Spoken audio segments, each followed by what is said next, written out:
है कृष्ण भावनामृत का। वो बेसिक कक्षाएं उन्होंने ली हैं। तो भी जो है थोड़ा सा और उसमें फिर जो आत्म साक्षात्कार का विज्ञान जो पुस्तक है, उस पे प्रभु जी ने चर्चा करी कुछ विषयों पे। तो जहां तक प्रभु जी ने किया था उसके आगे से फिर आज हम चर्चा करेंगे। तो आत्म साक्षात्कार का विज्ञान, साइंस ऑफ सेल्फ रियलाइजेशन पुस्तक है। तो उसमें अगला अध्याय है आत्मा की खोज। तो उस पर आज हम चर्चा करेंगे।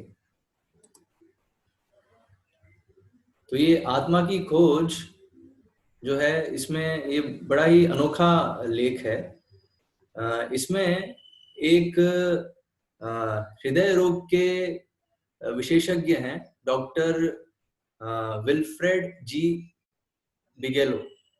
तो ये बड़े प्रख्यात डॉक्टर थे हृदय रोग के। 2003 में इनका निधन हो चुका है।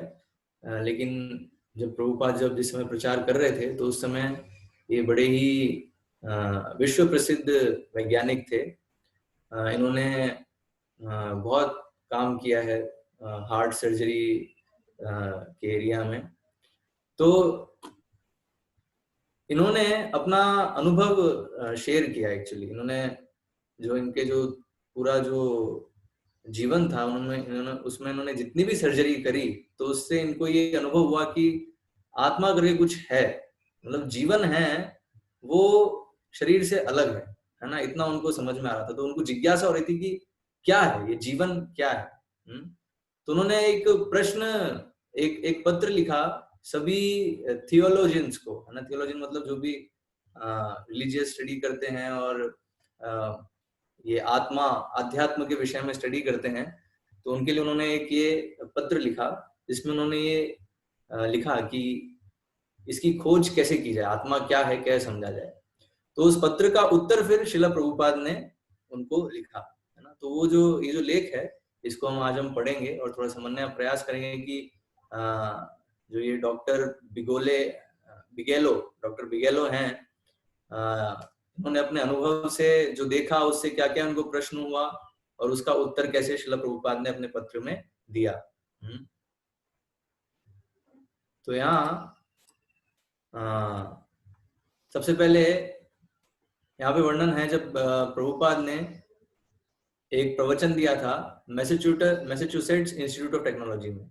हम ये अमेरिका में है, बहुत ही प्रख्यात संस्था है टेक्नोलॉजी के क्षेत्र में, MIT। तो 1968 में, है ना, 1968 में मैसेच्यूसेट्स इंस्टीट्यूट ऑफ टेक्नोलॉजी के छात्रों की सभा के समक्ष प्रवचन देते हुए श्रील प्रभुपाद ने तकनीकी अनुसंधान एक महत्वपूर्ण त्रुटि की ओर संकेत किया। तो उस प्रवचन में श्रील प्रभुपाद ने ये एक संकेत किया कि ये तकनीकी अनुसंधान तो है, लेकिन इसमें एक बहुत बड़ी त्रुटि है। क्या त्रुटि है? यद्यपि आपके पास ज्ञान के अनेकानेक विभाग हैं, लेकिन वे कहते हैं एक मृत एवं जीवित शरीर में अंतर की खोज करने के लिए कोई विभाग नहीं। तो इतने सारे विभाग हैं, इलेक्ट्रिकल डिपार्टमेंट है, मैकेनिकल डिपार्टमेंट है, अनेक डिपार्टमेंट है स्टडी के, लेकिन एक भी डिपार्टमेंट नहीं है जिसमें मृत शरीर और जीवित शरीर में क्या अंतर है, इसको समझने का कोई भी विभाग नहीं है।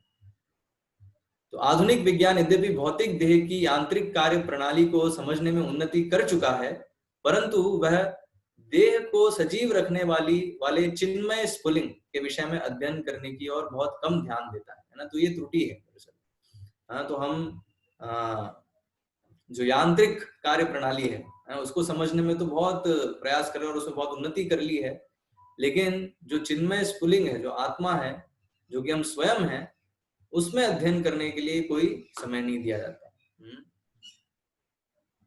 मॉन्ट्रियल राजपत्र में प्रकाशित एक लेख की नीचे दी गई प्रतिलिपि में विश्वविख्यात हृदय रोग विशेषज्ञ कार्डियोलॉजिस्ट विल्फ्रेड जी बिगेलो इस विषय में व्यवस्थित रूप से इस बात पर अनुसंधान करने का बलपूर्वक आग्रह कर रहे हैं कि आत्मा क्या है और ये कहां से आती है। हाँ, तो ये जो डॉक्टर विल्फ्रेड बिगेलो हैं, इनका ये प्रश्न था कि ये जो जीवन है वो कहाँ से, तो आत्मा के बारे में उन्होंने सुना था, लेकिन अब वो क्या है और कहाँ से आती है ये वो और डिटेल में जानना चाहते थे। तो उस लेख के पश्चात डॉक्टर बिगेलो के तर्क के उत्तर में श्रीला प्रभुपाद के पत्र की प्रतिलिपि दी गई है। श्रीला प्रभुपाद आत्मा के विज्ञान पर ठोस वैदिक जानकारी प्रस्तुत करते हैं एवं इस चिन्मय स्फुलिंग को वैज्ञानिक दृष्टिकोण से समझने की व्यावहारिक विधि का सुझाव देते हैं। तो भी ये पत्र है। हाँ, हृदय रोग चिकित्सक ज्ञात करना चाहता है कि आत्मा क्या है। तो ये जो है टाइटल था जो उन्होंने पब्लिश किया, राजपत्र शीर्षक है ये। तो ये विंडसर, एक विश्व प्रसिद्ध कैनेडियन हृदय रोग चिकित्सक कहते हैं कि उनका विश्वास है कि शरीर में आत्मा होती है। तो ये जो हृदय रोग विशेषज्ञ हैं डॉक्टर विल्फ्रेड बिगेलो, तो वो कह रहे हैं कि उनका विश्वास है कि शरीर में आत्मा होती है जो मृत्यु के समय शरीर का त्याग कर देती है। धर्म के तत्वज्ञ लोगों को इस विषय पर और अधिक अन्वेषण करना चाहिए। तो ये उनका, तो वो सजेशन दे रहे हैं अपनी तरफ से कि उन्होंने जो कार्डियोलॉजी के क्षेत्र में इतना काम किया है, तो अभी उनको ये लग रहा, मतलब ये विश्वास है उनको कि शरीर में आत्मा है और मृत्यु के समय शरीर त्याग कर देती है। तो इसलिए वो जो धर्म के तत्वज्ञ हैं उनको ये अन्वेषण करने के लिए सजेशन दे रहे हैं। डॉक्टर विल्फ्रेड जी बिगेलो टोरंटो, तो ये कनाडा है ना, कनाडा में एक बहुत बड़ा अस्पताल था, उसमें हृदय संवहन शल्य क्रिया के प्रधान थे ये। तो उन्होंने कहा, ऐसा व्यक्ति होने के नाते जो यह विश्वास करता है कि आत्मा है, उन्होंने सोचा कि अब उचित समय आ गया है कि इस रहस्य का उद्घाटन किया जाए और उसके विषय में अन्वेषण किया जाए कि आत्मा है क्या।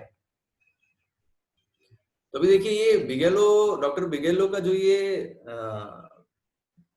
कथन है, ये बहुत ही महत्वपूर्ण है, क्योंकि हम देखते हैं कि आधुनिक जो वैज्ञानिक गण है वो तो सोचते हैं कि आत्मा ये तो अंधविश्वास है ना, आत्मा जो है तो बस जो है ठीक है, जो धार्मिक लोग हैं उनका अंधविश्वास है। लेकिन यहाँ पर हम देख रहे हैं ये एक वैज्ञानिक बैकग्राउंड से एक व्यक्ति है ना, और बहुत ही प्रसिद्ध डॉक्टर हैं और अपने अनुभव से वो ये चीज बता रहे हैं। तो वो कह रहे हैं कि उसके विषय में अन्वेषण किया जाए कि आत्मा क्या है। तो इन्होंने क्या है, एक समिति बनाई थी, तो यहाँ वर्णन है, बिगेलो उस समिति के सदस्य थे जो Essex county medical legal society के सामने यह चर्चा करने के लिए प्रस्तुत हुई थी कि मृत्यु के सही क्षण की परिभाषा देने का प्रयास करने में क्या समस्याएं सामने आती हैं। तो ये है एक विज्ञान में एक अभी भी बहुत बड़ा प्रश्न है, इसका उत्तर नहीं है कि मृत्यु कब होती है। एक्चुअली मृत्यु मतलब एक व्यक्ति की मृत्यु हो गई, एग्जैक्टली किस क्षण ये पता चलेगा। तो ये वही तो प्रश्न यही है, मृत्यु के सही क्षण की परिभाषा क्या है। कब हम डिसाइड करें कि व्यक्ति उसकी मृत्यु हो गई है। तो कारण क्या है, ये क्यों जानना चाहते हैं ये। क्योंकि जो ऑर्गन ट्रांसप्लांट होता है ना, अभी जैसे खासकर ये हृदय रोग विशेषज्ञ हैं, तो अभी अगर किसी व्यक्ति का हृदय किसी दूसरे व्यक्ति के हृदय में अगर ट्रांसप्लांट करना है, तो कौन सा सही क्षण है कि एक व्यक्ति के शरीर से हम उसका वो अंग निकाल सकते हैं, हृदय हो या लिवर हो, जो भी चीज हो, वो पर्टिकुलर ऑर्गन निकाल सकते हैं, क्योंकि वो मर गया है तभी निकालने का जो है वो एथिकल होगा। तो इसलिए प्रश्न है कि वो मृत्यु हो गई है, ये कैसे हम पता लगाएंगे सही क्षण। क्योंकि क्या होता है, अगर मृत्यु हो चुकी है तो फिर जो भी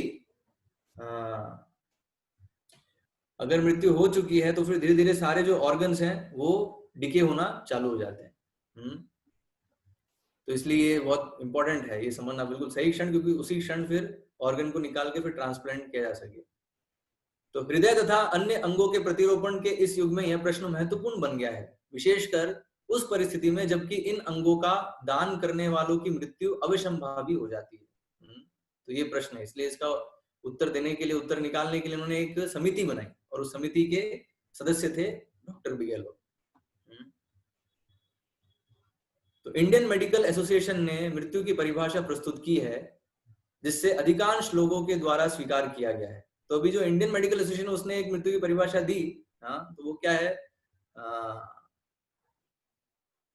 तो परिभाषा है, तो उस परिभाषा के अनुसार मृत्यु का अर्थ है वह पल जिसमें रोगी सम्मानित दशा में चला जाता हो। सम्मानित दशा मतलब वो भी जो कोमा है ना, कोमा वाली जो स्थिति है उसमें वो चला गया है। किसी भी प्रकार की उत्तेजना का कोई प्रत्युत्तर ना देता हो, है ना, कोई वो जो है कॉन्शियसनेस के कोई वो सिम्टम्स नहीं दिखा रहा, वो उसको कुछ भी कर रहे हैं तो वो प्रत्युत्तर नहीं दे रहा है। और यंत्र में रिकॉर्ड की गई उसके मस्तिष्क की तरंगे समतल हो जाती हैं, है ना। तो जो इलेक्ट्रोड्स जो लगा रखी हैं सर में, तो उसकी जो ब्रेन वेव्स हैं वो फ्लैट हो गई हैं। तो क्या है, अगर ये सारी स्थिति है तो इसका मतलब वो मृत हो गया है। लेकिन एक्चुअल में देखा जाता है कि ये इसमें मृत्यु नहीं हुई है एक्चुअल में, लेकिन वो इस चीज को लेते हैं कि चलो ठीक है, अगर ये सारी कंडीशन हो गई है तो फिर हम उसके जो है अंग निकाल के किसी और के शरीर में डाल सकते हैं। लेकिन ये तो क्या है, ये इंडियन एसोसिएशन की ये परिभाषा है ना। जो इन्होंने जो समिति बनाई थी उसमें जो है वो नहीं आ पाया निर्णय पे। हाँ, तो यहाँ आगे बता रहे हैं, ओटोरियो उच्चतम न्यायालय के न्यायमूर्ति एडसन एल हाइंस और विंडसर विश्वविद्यालय के उप कुलपति जे फ्रांसिस लेडी पैनल के अन्य सदस्य थे। तो ये उसी समिति के अन्य सदस्य थे ये लोग, ये एडसन एल हाइंस और ये फ्रांसिस लेडी। डॉक्टर बिगेलो ने चर्चा के अंतर्गत प्रस्तुत किए गए अपने मुद्दों को बाद में दिए गए एक साक्षात्कार में और भी अधिक स्पष्ट किया। उन्होंने कहा कि चिकित्सा के रूप में उनके 32 वर्ष के कार्यकाल में आत्मा के अस्तित्व पर उनके मन में किसी प्रकार की कोई संदेह नहीं रह गया है। हाँ, तो यहाँ बता रहे हैं उन्होंने चिकित्सा के रूप में उन्होंने 32 वर्ष अर्थात 32 वर्ष से वो इस कार्डियोलॉजी के क्षेत्र में कार्य कर रहे हैं। उन्होंने कितने सर्जरी की होगी। उन्होंने एक्चुअली जो ये पेसमेकर है, पेसमेकर का आविष्कार उन्होंने ही किया है ना। और एक और विधि है हाइपोथर्मिया कह के एक विधि है, एक पर्टिकुलर ट्रीटमेंट है, उसको भी उन्होंने उसका भी आविष्कार किया। तो ये तो ऐसा व्यक्ति कह रहा है ये चीज, तो इसलिए बहुत महत्वपूर्ण है स्टेटमेंट। तो वो कह रहे हैं कि 32 वर्ष से जो मैं कार्य कर रहा हूँ, तो मेरे कार्यकाल में ये समझ गया हूँ कि आत्मा के अस्तित्व में कोई संदेह नहीं है मुझे, है ये कह रहे हैं। और भी बता रहे हैं उन्होंने क्या क्या देखा है, उन्होंने जो उन्होंने देखा है वो वर्णन कर रहे हैं। कभी कभी ऐसा होता है कि आप उस समय उपस्थित रहते हैं जिस पल लोग जीवित अवस्था से मृत अवस्था में जाते हैं और उनमें कुछ रहस्यमय परिवर्तन हुआ करते हैं। तो बता रहे हैं जब वो देखते हैं कि एक व्यक्ति जब जीवित अवस्था से मृत अवस्था की तरफ जा रहा है तो कुछ एक रहस्यमय परिवर्तन होता है, हाँ, जिसको इसका वर्णन कर पाना थोड़ा मुश्किल है, हम तो आगे बताएंगे। वो सबसे अधिक सुस्पष्ट परिवर्तनों में से एक है। तो भी सुस्पष्ट परिवर्तन जो है उसमें से एक बता रहे हैं। वो एक है नेत्रों से सहसा ही जीवन अथवा ज्योति का लुप्त हो जाना। तो पहला जो परिवर्तन दिखता है वो है नेत्रों से जो है ज्योति लुप्त हो जाती है। हाँ, अपारदर्शी और अक्षरशः निर्जीव हो जाते हैं। सबसे पहला जो परिवर्तन नेत्रों में दिखता है। फिर जो आप देखते हैं उसको लेखबद्ध करना अत्यंत कठिन है। तो वो कह रहे हैं कि और भी बहुत सारी चीजें देखते हैं लेकिन इसको लिखना, शब्दों में व्यक्त करना बहुत कठिन है मेरे लिए, है ना, ऐसा वो कह रहे हैं। और वास्तविकता तो ये है कि मैं नहीं सोचता हूं कि इन परिवर्तनों को यथारूप लेखबद्ध किया जा सकता। बिगेलो ने जो चिकित्सा की, तो डीप फ्रीज ये बताया, हाइपोथर्मिया जो है विधि के क्षेत्र में अभूतपूर्व कार्य करने के कारण और हृदय के वॉल्व की अपनी शल्य चिकित्सा संपूर्ण विश्व में प्रसिद्ध हो गए थे। कहा कि आत्मा की खोज विश्वविद्यालयों में धर्म विज्ञान से संबंधित विभागों के द्वारा अवश्य ही की जानी चाहिए। तो ये बिगेलो ये कह रहे हैं कि आत्मा की खोज की जानी चाहिए। हाँ, ये आत्मा है क्या एक्चुअली, ये तो खोज की जानी चाहिए। इस चर्चा के अंतर्गत मिस्टर लेडी ने कहा, अभी ये मिस्टर लेडी कौन है, उसी समिति के जो सदस्य थे, है ना, दूसरी सदस्य थी ये तो मिस्टर लेडी ने कहा, यदि आत्मा है तो आप उसको ना देख सकते हैं ना ही ढूंढ सकते हैं। तो जब बिगेलो ने डॉक्टर बिगेलो ने जब ये प्रस्ताव रखा कि हमें आत्मा की खोज करनी चाहिए, तो ये जो मिस्टर लेडी हैं उन्होंने क्या कहा कि यदि आत्मा है तो आप उसको ना तो देख सकते हैं ना ही ढूंढ सकते हैं। यदि जीवन शक्ति का कोई सिद्धांत है तो वह क्या है? समस्या तो यह है कि आत्मा किसी विशेष भौगोलिक स्थान पर नहीं रहता, यद्यपि वह सर्वत्र है फिर भी वह शरीर में कहीं नहीं है। तो अभी ये जो मिस्टर लेडी की जो अंडरस्टैंडिंग है वो यहाँ व्यक्त कर रही है कि आप ये प्रस्ताव कर रहे हो, लेकिन ये तो आत्मा की खोज करना बड़ा ही कठिन कार्य है, ऐसा लगता है असंभव कार्य है, क्योंकि तो ना तो आप देख सकते हो उसको, हाँ, और यद्यपि वह सर्वत्र है फिर वह शरीर में नहीं कहीं नहीं है, शरीर में कहाँ है ये समझना बहुत मुश्किल है। तो लेडी कहते हैं इस विषय में प्रयोग आरंभ करना अच्छा रहेगा, परंतु यह नहीं जानता कि आप इनमें से किसी भी वस्तु में कुछ अधिक ज्ञान प्राप्त कर सकेंगे, है ना। तो वो जो है थोड़ा नकारात्मक विचार से बता रहे हैं कि ये तो आत्मा की खोज आप करना चाहते हैं लेकिन संभव नहीं है, क्योंकि ये विषय ही ऐसा है। लेकिन फिर भी ठीक है, आपकी इच्छा है तो आरंभ कर सकते हैं। और फिर उन्होंने बताया, उन्होंने कहा कि इस चर्चा से उन्हें सोवियत अंतरिक्ष यात्री का स्मरण आता है जिसने अंतरिक्ष से लौटकर यही रिपोर्ट दी कि भगवान नहीं है ना। तो अभी वो जो सोवियत अंतरिक्ष यात्री था, तो वो गया अंतरिक्ष में, फिर वापस आया तो उसने क्या रिपोर्ट की कि वहां तो मुझे भगवान दिखे नहीं, तो इसलिए भगवान नहीं। तो ये आप लोग समझ सकते हैं, जो सेशन हुआ था पहला सत्र का, तो उसमें हमने चर्चा करी थी कि कैसे हमारी इंद्रियां जो है वो अपूर्ण है। तो अभी वो अंतरिक्ष यात्री उसको दिखा नहीं अंतरिक्ष में, तो इसलिए बोल रहा है कि भगवान नहीं। तो उसकी गलती क्या है, वो सोच रहा है कि इन आंखों से भगवान को देख पाएगा, जबकि वो संभव नहीं है। तो लेकिन फिर भी जो है वो अभी उस अंतरिक्ष यात्री का स्मरण करके बोलते कि देखो उसको दिखा नहीं तो कैसे दिखेगा, ये संभव नहीं है। ये सब आत्मा और भगवान को देखना, उनको सही में जान पाना। तो अभी बिगोले ने क्या कहा, भले ही ऐसा हो ठीक है, लेकिन बिगोले ने कहा परंतु आधुनिक चिकित्सा विज्ञान में जब ऐसी घटनाओं का सामना होता है जिनकी व्याख्या नहीं की जा सकती, तो संकेत यह है कि उत्तर की खोज कीजिए, उसे प्रयोगशाला में ले जाइए, कहीं भी ले जाइए जिससे कि आप सत्य की खोज कर सके। तो अभी ये बिल्कुल जो एक्चुअली जो असली जो विज्ञान है यहाँ पे बिगोले बता रहे हैं। विज्ञान का मतलब क्या, सत्य को समझना, हाँ, प्रकृति कैसे कार्य कर रही है, उसकी सच्चाई जो वास्तविकता है उसको समझना। तो बिगोले ने कहा प्रधान प्रश्न यह है कि आत्मा कहाँ है और यह कहाँ से आती है। तो अभी ये जो है ये डॉक्टर बिगोले का ये मुख्य प्रश्न है जिसका वो उत्तर चाहते हैं, लेकिन ये उत्तर हम देख सकते हैं कि आधुनिक विज्ञान नहीं दे सकता है, क्योंकि आधुनिक विज्ञान जो है वो किस पे आधारित है, इंद्रिय, है ना, इंद्रियों से जो ज्ञान अर्जित हो रहा है उस पे आधारित है। लेकिन हम देखते हैं कि आत्मा, हमने सत्र में देखा था कि आत्मा और भगवान का जो ज्ञान है, जो आध्यात्मिक ज्ञान है, वो इंद्रियों से परे है। तो इसके लिए क्या है, हमें शब्द प्रमाण की सहायता लेनी होगी। हम प्रत्यक्ष और अनुमान से कुछ हद तक समझ सकते हैं, कुछ हद तक, लेकिन पूर्ण रूप से नहीं समझ सकते।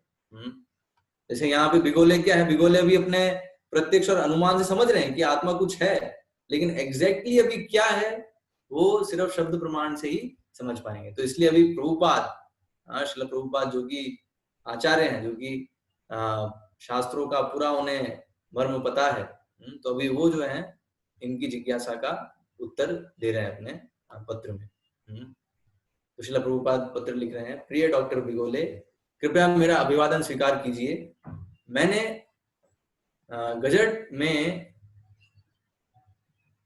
गजट में रे करोली के एक लेख का अध्ययन किया जिसका शीर्षक है हृदय रोग चिकित्सक यह जानना चाहता है कि आत्मा क्या है, और मुझे ये लेख अत्यधिक रोचक लगा।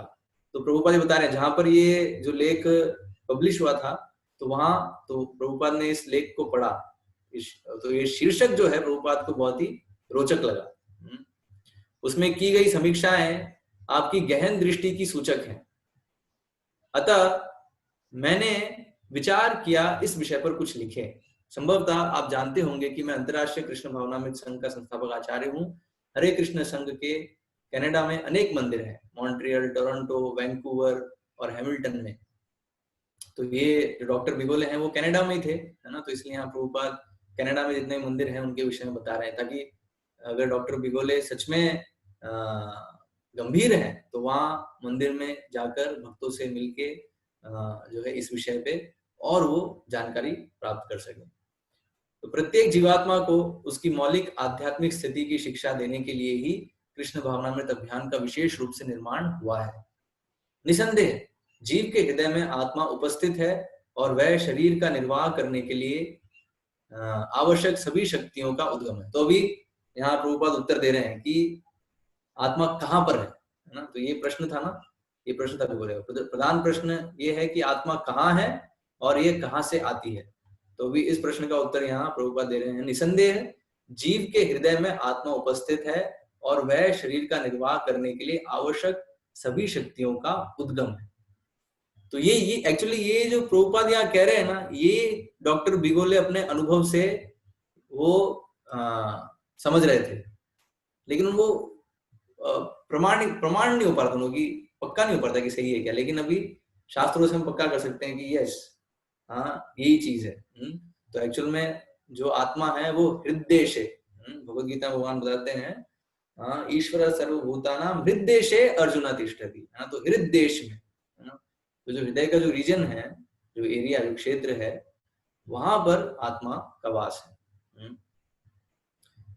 जीव के हृदय में। और क्योंकि जब तक आत्मा है वहां, तब तक हम देख रहे हैं कि हृदय जो है वो पंप कर रहा है ना, वो एनर्जी प्रोवाइड कर रहा है। एक्चुअली हृदय का काम क्या है, वो पूरे शरीर को एनर्जी प्रोवाइड कर रहा है। वो जो ब्लड डिस्ट्रीब्यूट कर रहा है, तो उसके माध्यम से क्या हो रहा है, पूरे शरीर को एनर्जी मिल रही है, जिससे तो इसलिए जैसे ही आत्मा जो हृदय में है, तो जैसे ही आत्मा इस शरीर को छोड़ता है तो हृदय काम करना बंद कर देता है और फिर पूरा जो शरीर है वो बंद हो जाता है काम करना।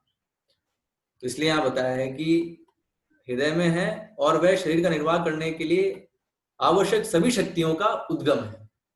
तो ये जो वैज्ञानिक हैं उनको ये भी पता है कि ये जो हृदय है वो दरअसल सभी शक्तियों का उद्गम है, लेकिन उनकी जो गलत धारणा है वो क्या, वो सोचते हैं कि हृदय ही अपने आप में सब कुछ है। लेकिन हृदय के भीतर में आत्मा है जिसके कारण हृदय चल रहा है, वो चीज समझ नहीं पाते, तो वो प्रत्यक्ष और अनुमान से नहीं समझ सकते उस चीज को। तो आत्मा की शक्ति संपूर्ण शरीर में व्याप्त है और इसे चेतना कहते हैं। ठीक है, तो अभी आत्मा जो एक पर्टिकुलर शरीर में है, हृदय देश में है, लेकिन पूरे शरीर में जो है उसकी चेतना व्याप्त है? इसे अपन चेतना कहते हैं। यह चेतना आत्मा की शक्ति का संपूर्ण शरीर में विस्तार करती है, अतः हम शरीर के किसी भी अंग में कष्ट और आनंद का अनुभव कर सकते हैं। तो इसलिए हम देखते हैं ये चेतना जो है, इसका गुण है विस्तार होने का, है ना। तो ये, और विस्तार कहाँ तक हो सकती है, ये सिर्फ इस शरीर तक हो सकती है, जो पर्टिकुलर शरीर है। तो इसलिए वो जो भी दर्द है, जो भी पेन या प्लेजर है ना, जो भी सुख है या दुख है, उसको वो अनुभव कर पाता है। कारण क्या है, क्योंकि वो आत्मा। तो इसलिए हम देखते हैं मृत शरीर है वो ये अनुभव नहीं कर सकता, जीवित शरीर ही अनुभव कर सकता, क्योंकि जीवित शरीर में आत्मा है और चेतना व्याप्त है पूरे शरीर में आत्मा के कारण, तो वो ये पेन्स एंड प्लेजर उसको फील कर सकता है। क्या होता है, कष्ट और आनंद का अनुभव कर सकता है। तो आत्मा एक व्यक्तिगत स्वरूप है, और ये फिर क्या है, और हर एक आत्मा जो है वो अलग है, व्यक्तिगत है, इंडिविजुअलिटी है। तो ये भी भगवान गीता में बताते हैं कि हर एक आत्मा जो है वो अलग है, इंडिविजुअल है, समानता भी है लेकिन यूनिकनेस भी है, यूनिकनेस है हर एक आत्मा की। जिस प्रकार से एक व्यक्ति शिशु अवस्था से बाल्य, और बाल्य से किशोर, और किशोर से युवा, और तत्पश्चात प्रौढ़ वृद्धावस्था में चला जाता है, उसी प्रकार आत्मा एक शरीर से दूसरे शरीर में चली जाती है। एक्चुअली ये जो है, ये जो हम पढ़ रहे हैं ना, प्रभुपाद जो भी लिख रहे हैं, ये भगवत गीता का बेसिक नॉलेज है, बेसिक ज्ञान है। तो ये बेसिक जो है हमें अच्छे से समझना होगा इसको। तो इसलिए देखा होगा आपने चित्र देखा होगा जिसमें आत्मा तो कैसे युवा जो बाल्यावस्था है, शिशु अवस्था है, पहले शिशु से फिर बाल्यावस्था फिर से किशोर अवस्था फिर यौवन अवस्था, फिर ऐसे करके वृद्ध अवस्था, फिर अंतोगत्वा शरीर जो है वो नष्ट हो जाता है। लेकिन आत्मा जो है वो, तो इसलिए हम देख रहे हैं इसी जीवन में आत्मा शरीर बदल रही है। एक शरीर से दूसरे शरीर में हम जा रहे हैं, इसी जीवन में हम देख सकते हैं। तो ठीक उसी प्रकार मृत्यु क्या है, मृत्यु अर्थात ये शरीर नष्ट हो जाता है, फिर उसको दूसरा शरीर मिल जाता है। क्या होता है, तो उसी प्रकार आत्मा एक शरीर से दूसरे शरीर में चली जाती है। तो वृद्धावस्था के पश्चात जो परिवर्तन होता है उसे मृत्यु कहते हैं, और उस समय हम एक नई देह ग्रहण कर लेते हैं, जैसे कि हम जीर्ण वस्त्र को नवीन वस्त्र से बदल लेते हैं, है ना। तो भगवद गीता में भगवान ये चीज बताते हैं, वासांसि जीर्णानि यथा विहाय नवानि गृह्णाति नरोपराणि तथा शरीराणि विहाय जीर्णानि अन्यानि संयाति नवानि देहि। हाँ, तो जैसे जो पुराने कपड़े हैं, पुराने वस्त्र हैं, उसको हम त्याग कर नए वस्त्र धारण करते हैं, उसी प्रकार आत्मा जो पुराना शरीर है, शरीर जीर्ण हो गया है, उसको त्याग कर वो फिर नया शरीर धारण करती है। आत्मा वैकुंठ जगत के अपने वास्तविक घर को भूलकर जब इस भौतिक जगत को भोगना चाहती है, तो तब वह अस्तित्व के लिए घोर संघर्ष वाला यह जीवन स्वीकार करता है ना। तो अभी आत्मा अभी क्यों जा रही है, ये पूरा जो चक्र है, जन्म मृत्यु का चक्र चल रहा है, क्यों चल रहा है? क्योंकि वो भी इस जगत का भोग करना चाहता है। जो अपनी वास्तविक जो अवस्था है उसको भूलकर वो भौतिक जगत में भोग करना चाहता है, तो इसलिए वो अस्तित्व के लिए घोर संघर्ष में लगा हुआ है। अपनी चेतना का परम चेतना अर्थात भगवान के साथ सामंजस्य कर देने से हम जन्म मृत्यु जरा व्याधि के इस अस्वाभाविक जीवन का अंत कर सकते हैं। तो अगर हमारी चेतना को हम कृष्ण की सेवा में लगाएं, पूरा कृष्णा कॉन्शियस हो जाए, कृष्ण भावना भावित हो जाए, तो फिर जन्म मृत्यु जरा व्याधि के चक्र से आत्मा निकल सकती है। हमारे हरे कृष्ण अभियान का आधारभूत सिद्धांत यही है। जहां तक हृदय के प्रतिरोपण का संबंध है, जब तक हृदय में आत्मा न रहे तब तक वहां सफलता का कोई प्रश्न ही नहीं उठता। यहाँ प्रभु बता रहे हैं, अभी आपको हृदय प्रतिरोपण करना है तो वो तभी तक कारगर है जब तक आत्मा है उस शरीर में। कभी कभी लोगों को प्रश्न होता है कि अगर हार्ट ट्रांसप्लांट कर दिया तो क्या इसका मतलब आत्मा चेंज हो गई अभी? हाँ, तो ऐसा नहीं होता है, आत्मा चेंज नहीं होती है। तो इसलिए बताया हृदय, आत्मा तो उसी रीजन में है, वो बस आपने ऑर्गन जो इस तरह से मान लो कि व्यक्ति बैठा है, उसकी एक पर्टिकुलर चेयर थी, आपने वो चेयर हटाकर दूसरी चेयर लिया है आप। हाँ, तो ये हार्ट जो है खराब हो गया था, ठीक है, इसको निकाल के आप दूसरा हार्ट लिया है, दूसरा चेयर लिया है एक तरह से। हाँ, लेकिन वो व्यक्ति जो है वो तो वही है।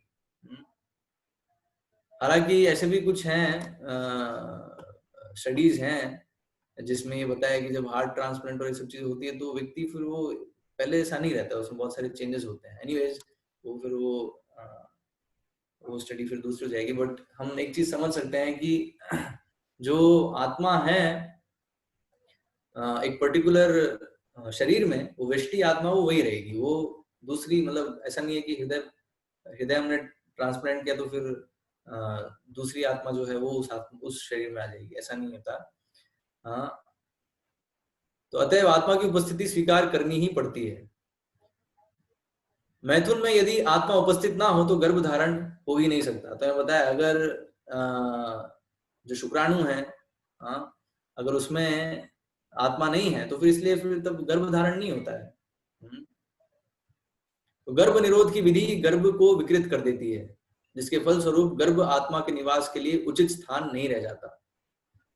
तो अभी जो भी गर्भ निरोधक गोलियां लेते हैं और गर्भ निरोधक जो भी अलग अलग प्रक्रियाएं हैं, दरअसल उससे क्या हो रहा है, वो गर्भ को विकृत कर देती है। तो इसलिए अगर कोई आत्मा वहां स्थान ग्रहण करना भी चाहती है तो वो ग्रहण नहीं कर सकते। तो यहाँ प्रभु उदाहरण दे रहे हैं, कैसा होता है, जैसे क्योंकि भगवान की आज्ञा के विरुद्ध है, तो भगवान की आज्ञा से आत्मा एक विशेष गर्भ में भेजी जाती है, ठीक है, परंतु इस गर्भ निरोध के द्वारा उस जीव को उस गर्भ में प्रवेश करने से वंचित कर दिया जाता है तथा इस प्रकार उसे किसी दूसरे गर्भ में जाना पड़ता है। यह भगवान की अवज्ञा है। तो ये दरअसल भगवान ने जो सिस्टम बनाया है उसके साथ हम खिलवाड़ कर रहे हैं। तो फिर क्या होता है, तो ये इसका फिर दंड मिलता है एक्चुअली, तो इसलिए गर्भ निरोधक और ये सब चीजें यूज करना ये दरअसल बहुत ही गलत है। ये भगवान का जो पूरा जो सिस्टम है उसके अगेंस्ट जाना है। तो इसलिए फिर होता क्या है, तो प्रभुपाद यहाँ उदाहरण दे रहे हैं। उदाहरण के लिए एक व्यक्ति को एक विशेष घर में रहना है, यदि उस घर की स्थिति इतनी अशांत है कि वह वहां प्रवेश नहीं कर सके तो उस व्यक्ति को घोर असुविधा होती है। यह अवैध हस्ताक्षेप है एवं दंडनीय है। तो ये इंपॉर्टेंट पॉइंट है ना। तो जो भी गर्भ निरोधक और ये सब चीजें करते हैं तो उनको फिर ये है ना, तो ये अवैध है, अवैध हस्ताक्षेप है और दंडनीय है ना, तो उनको बहुत ही दंड मिलने वाला है। तो इसलिए तो बताया आत्मा की खोज का कार्य निश्चय है, निश्चय ही विज्ञान की उन्नति का चिन्ह होगा। तो प्रभुपाद अभी जो डॉक्टर बिगोले जो सोच रहे हैं, डॉक्टर बिगेलो जो सोच रहे हैं, तो बिल्कुल उनको सही कह रहे हैं कि यस ये सही है। हाँ, कि आत्मा की खोज अगर होगी तो ये विज्ञान की उन्नति का चिन्ह होगा। प्राणी विज्ञान की उन्नति मात्र ही आत्मा को ढूंढने में समर्थ नहीं होगा। आत्मा की उपस्थिति केवल परिस्थिति से संबंधित ज्ञान के आधार पर ही स्वीकार की जा सकती है।